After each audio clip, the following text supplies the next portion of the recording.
Hi and Assalamualaikum everyone. My name is Mariah Qistina, and together with my co-authors Nureen, Amalina, Nureen Afriena, Farini, Aina and Ms. Farhanin, I am pleased to present our paper entitled Evaluating the Effectiveness of Malaysian Laws in Addressing Campus Sexual Harassment Within Higher Education Institutions. When we talk about campus sexual harassment, public attention often focuses on individual cases or media reports. However, these incidents raise a much broader legal question. If Malaysia already has legal protections and institutional mechanisms in place, why do victims still face difficulties in reporting misconduct and obtaining appropriate remedies? This question forms the basis of our research. I will now begin with the background of the study. Universities are expected to provide a safe, respectful, and supportive environment where students can pursue their education. Beyond their educational role, they also have legal and institutional responsibilities to protect everyone within the academic community. Despite these expectations, campus sexual harassment continues to be a significant concern. One reason is that universities naturally involve unequal power relationships. Lecturers assess students, supervisors oversee postgraduate researchers, and university staff exercise administrative authority. When harassment occurs within these relationships, victims may be reluctant to come forward because they fear academic consequences, retaliation, or simply not being believed. The issue has also evolved with the rise of digital communication. Harassment is no longer limited to classroom or campus grounds. It can take the form of cyberstalking, online intimidation, or the non-consensual sharing of intimate images, extending its impact well beyond the physical campus.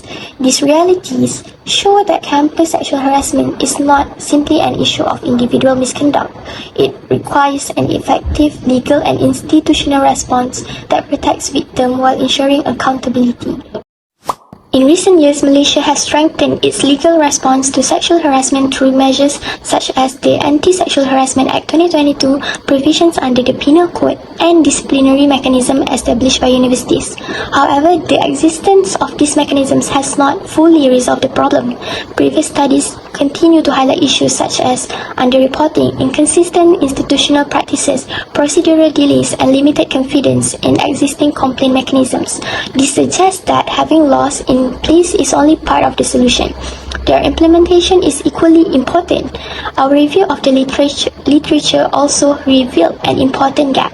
While many studies have examined the prevalence of campus sexual harassment, victims' experiences, and recent legal developments, comparatively fewer have evaluated whether these legal protections actually operate effectively within the education institutions. Our study addresses this gap by examining the relationship between legal protection and institutional implementation and by assessing whether existing framework provides meaningful protection for the victims. Next, to address this issue, our study was guided by three main objectives. First, we examined the Malaysian legal framework governing campus sexual harassment, including the key legislation and institutional mechanism available to address complaints. Second, we identified the legal and institutional challenges that affect the implementation of these mechanisms. Rather than looking at what the law provides, we also considered the practical barriers that influence how these protections work in practice. And finally, we evaluated the effectiveness of existing framework by considering whether it promotes victim protection, institutional accountability, and meaningful access to appropriate remedies. Together, these objectives allow us to assess not only the legal framework itself, but also how effectively it operates within Malaysia higher education institutions. Now, to achieve these objectives, we adopted a qualitative doctrinal legal research approach. Instead of conducting surveys or interviews, our study relied on documentary sources to evaluate the legal framework through authoritative legal and academic materials. We examined primary legal sources, including the Anti-Sexual Harassment Act 2022, the Penal Code, university policies, and relevant judicial decisions. These were complemented by the secondary sources, such as academic literature, government publications, empirical studies, official reports, and reputable media coverage. Rather than analyzing these materials in isolation, we considered them collectively to understand how legal provisions interact with institutional practices. This enables us to evaluate not only the protections provided by the law, but also whether those protections are capable of operating effectively within the Malaysian higher education institutions. With that, I will now hand over to my teammate who will discuss the Malaysian legal framework and the key findings of our study. I will now explain the legal framework that addresses this issue in Malaysia. Firstly, under the Penal Code, certain acts of sexual harassment may constitute criminal offences. For example, Section 354 criminalises assault or the use of criminal force with intent to outrage a person's modesty. Section 506 deals with criminal intimidation, where a person attempts to invoke fear in the victim, while Section 509 covers sexual remarks, gestures, or words that is intended to insult a person's modesty. In addition, Section 507E addresses the publication of personal identity information, which is particularly relevant in cases of online harassment. Secondly, Malaysia introduced the Anti-Sexual Harassment Act 2022, which marked an important development because it specifically focuses on providing civil remedies for victims. The Act aims to prevent sexual harassment, promote public awareness, and most importantly, establishes the Tribunal for Anti-Sexual Harassment, or known as TAGS, as an accessible platform for victims so that they can seek redress. The tribunal has the authority to order remedies such as an apology, monetary compensation of up to 250,000 ringgit, and attendance at educational or awareness programs. Failure to comply with the tribunal's orders may result in fine or imprisonment. Finally, universities also play an important role through their own institutional governance, using Universiti Malaya, or as an example. Universities typically have their own integrity unit, complaint mechanisms, investigation panels, protection against retaliation, and also awareness programs. These internal measures are essentials because they allow institutions to respond promptly while also ensuring a safe learning environment for everyone. Having discussed each legal mechanism individually, the next question is, how do they interact with one another exactly? The key point is that these mechanisms are not alternatives. Instead, they perform different functions and in many cases can operate concurrently. The first level is the university's disciplinary procedures. When a complaint is made, the university investigates whether its internal rules have been breached. Depending on the findings, the university may provide interim protection, counseling, academic support, or impose disciplinary sanctions as the university deems as fit. At the same time, if the victim wishes to pursue a civil remedy, they may file a claim before the tribunal for anti-sexual harassment under the Anti-Sexual Harassment Act 2022. The tribunal can order compensation, require an apology, or direct the respondent to attend educational programs. Importantly, the tribunal does not exercise the university's disciplinary powers or determine criminal guilt. Where the conduct amounts to criminal offence under the Penal Code, the matter may also be investigated by the police, potentially leading to criminal prosecution and punishment. Section 27 of the Anti-Sexual Harassment Act also makes it clear that lodging a complaint before the tribunal does not prevent a victim from making a police report. Therefore, these mechanisms are not mutually exclusive. A single case may proceed through all three avenues simultaneously, depending on the nature of the conduct, the remedy sought by the victim, and whether the conduct satisfies the elements of criminal offence. Ultimately, effective protection against sexual harassment requires a strong coordination between university disciplinary systems, the tribunal, and the criminal justice system, so to ensure that victims receive a timely protection, appropriate remedies, and lastly, and access to justice.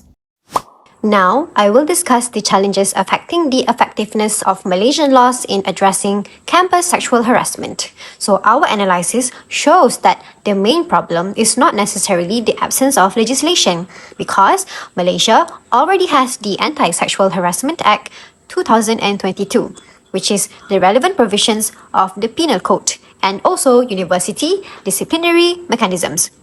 So the greater challenge is whether these mechanisms provide consistent and accessible protection in practice. We can divide these challenges into two main areas: regulatory design and implementation. Starting with regulatory design, one major issue is the absence of uniform institutional standards. So the Anti-Sexual Harassment Act 2022 establishes the tribunal as a statutory avenue for redress, but universities may still rely on their own internal policies and procedures when handling campus complaints. This creates differences in areas such as reporting procedures, investigation processes, confidentiality, victim support, and disciplinary action. So the concern here is that legal protection should not depend heavily on which university a victim happens to attend, because without common minimum standards, similar complaints may be handled differently across institutions.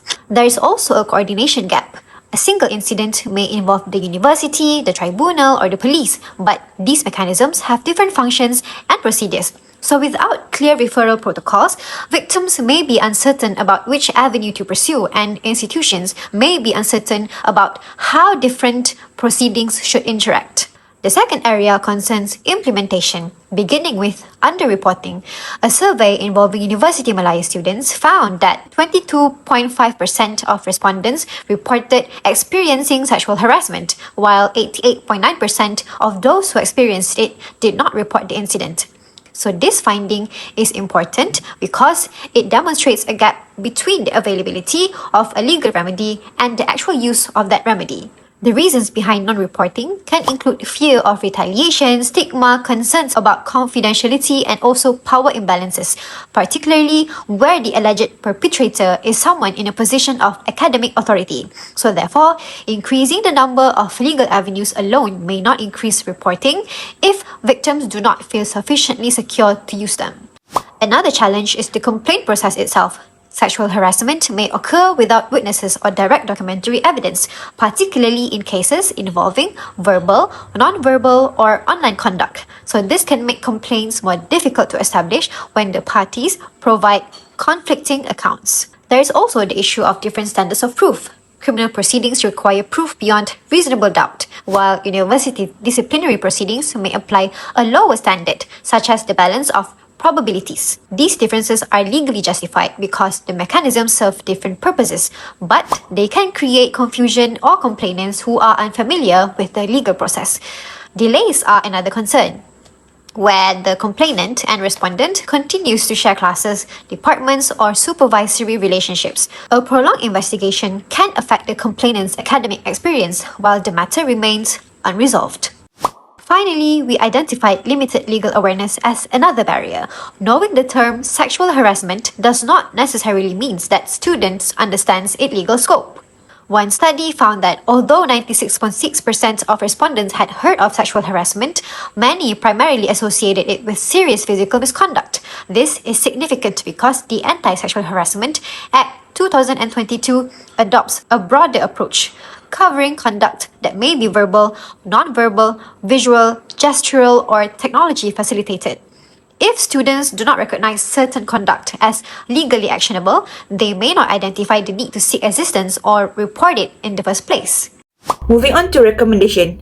Before presenting the recommendation, it is important to know that Malaysia already has several law and university policies to address sexual harassment, including the Anti-Sexual Harassment Act 2022. However, these protections are not always effective in practice. Many victims still face challenges such as underreporting, fear of retaliation, inconsistent complaint procedure, and limited awareness. Therefore, several improvements are needed to ensure the better protection for the victims. In order to protect the victim better, the first recommendation I will suggest is universities should provide confidential reporting channels and dedicated support services. Victims should have access to legal counseling, legal guidance, and also academic support throughout the reporting process. In addition for that, the second recommendation I will suggest is universities should have established independent complaint committees to make sure the investigations are fair, impartial, and free from conflicts of interest. And these two recommendations need regular awareness programs so that the student and staff understand what sexual harassment is, how to report it, and where to seek help. Last but not least, the last recommendation I will suggest is where the Ministry of Higher Education plays an important role because they should produce a standard operating procedure, or we call as SOP, for all universities, whether it is public or private. This SOP should provide a clear guidelines on complaint handling, investigation timelines, confidentiality, protection against retaliation, victim support, and cooperation with the Tribunal for Anti-Sexual Harassment and also the police. In conclusion, Malaysia has established a strong legal framework to address campus sexual harassment. However, challenges such as underreporting, institutional bias, inconsistent procedure, and limited victim support reduce its effectiveness. Therefore, stronger enforcement, better institutional accountability, and improved victim-centered measures are needed to ensure justice for victims and create a safer university environment.